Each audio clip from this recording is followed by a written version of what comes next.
What's up guys, my name is Liam and today we're going to be taking a look at the brand new InfinityMice gaming mouse pads. They just released the Infinite Speed V2, the Infinite Control V2, and the brand new Shogun. So do one of these have the potential to be the perfect gaming mouse pad for you? Let's check it out.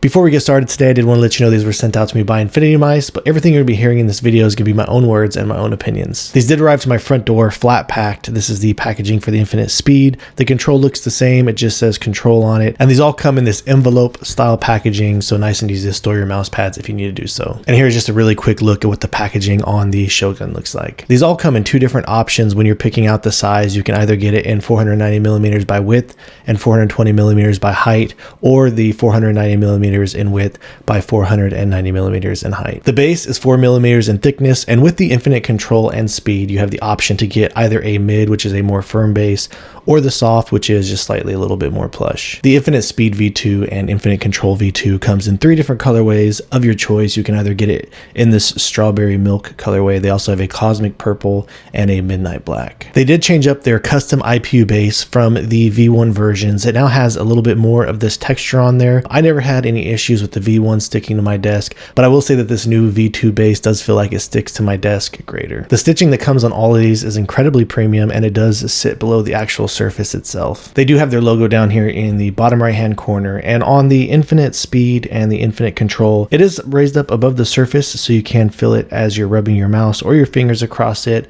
but on the Shogun version it is printed on the surface so you do not feel it raised up. And starting out with the Infinite Speed V2 in mid, this surface feels incredibly smooth. There's a little bit of texture there as you rub your finger across the Y and the X axis, but it has a very smooth feeling as you swipe your forearm across the surface. It has an incredibly low initial friction, and even the static friction, the glide on this thing is just really fast and really smooth overall. And though this feels practically identical to the V1 in terms of speed and overall performance, it does feel like the V1, the surface just feels just slightly a little bit looser, and you can tell that they did do a little bit more of a consistent stitching job over here on the V2. This V2 I do have is the mid, and the V1 is the soft, so it does feel like it's just a little bit more tight. But if you're trying to figure out on what type of decision you're trying to make, if you should go with the soft or the mid base, I really do feel like the overall performance on these is incredibly similar. They're not that far apart from one another, but I do feel like on the mid it is obviously just a little bit more firm, and I do feel like you get a little bit more of consistency there. I do feel like on the soft version, if you're to play very aggressive and push into the surface very hard, that it can offer you a little bit more of the sinking feeling, giving you some additional stopping power at the end of your swipes, or if you're making the micro adjustments. But overall, these two perform nearly identical to one another as far as the overall dynamic and static friction being incredibly fast. So let's go ahead and drop the speed test between both of these so you can see what I'm talking about.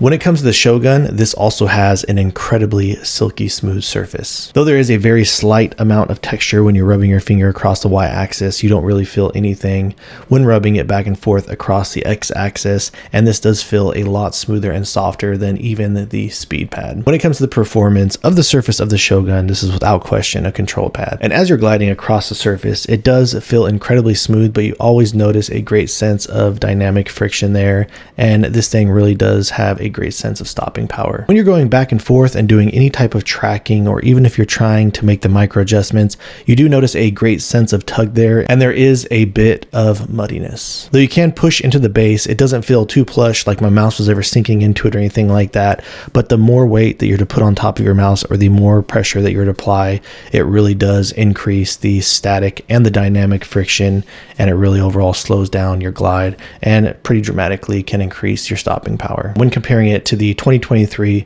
Lethal Gaming Gear Saturn Pro, this is the soft version. The Saturn has a lot less of the initial friction, and it doesn't have as much of the tugging or the muddiness going on there when you are making the micro corrections. As you're gliding across the surface, I do feel like there is a bit more of dynamic friction and stopping power on the Shogun. So let's go and drop the glide test between the Shogun and the Lethal Gaming Gear Saturn Pro in soft.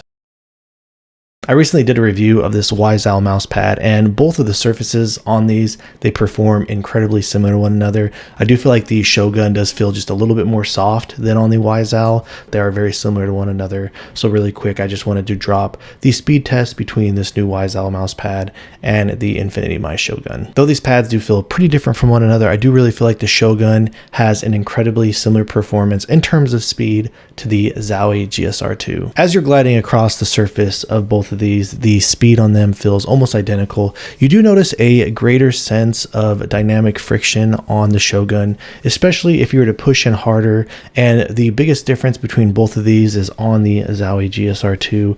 I do feel like when it comes to the static friction, that it is a lot easier to make your micro adjustments, and you don't feel as much tugging going on back and forth as you do on the Shogun. So overall, even though the glide and performance is very similar between these two, I would say that the Shogun does have a little bit greater of the dynamic friction, and it has more static friction. So let's go and drop the glide test between the Shogun and the Zowie G-SR 2. All right, and finally, let's go ahead and compare the Shogun to the Infinite Control. This is the version 1. The performance between both of these is not really that far off. I do feel like the dynamic friction and the glide on the Shogun, it does feel just a little bit quicker, but when it comes to the overall static friction when you're down and making the micro adjustments, even though the Infinite Control V1 does have a great sense of control, I do feel like there is just a little bit more of tugging going on there with the Shogun, and it does feel just a little bit more muddy than the Control V1. So let's go ahead and drop the glide test between the Shogun and the Infinite Control version 1. And when it comes to the surface of the Infinite Control V2, this also has an incredibly silky smooth surface to it. It does have a very minimal texture on the y-axis, and on the x-axis, this really is about as controlled as it can get. And in fact, this is basically just a mud pad.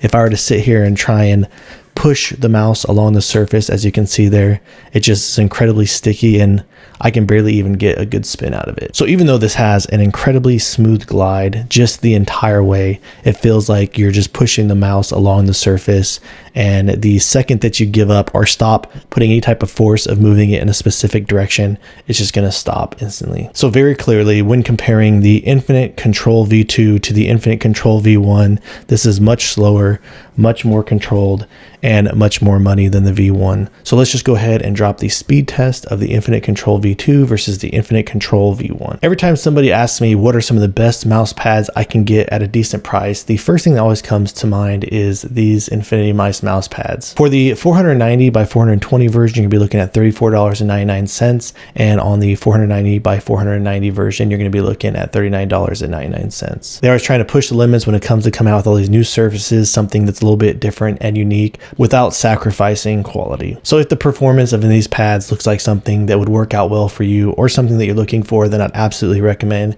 checking any of these out. So if you have any questions or feel like I left anything out, please let me know down in the comments below. If you've enjoyed watching this video and are interested in seeing any more videos like this, please drop this video a like and subscribe to my channel. Thank you guys so much for watching, and I look forward to seeing you in the next one.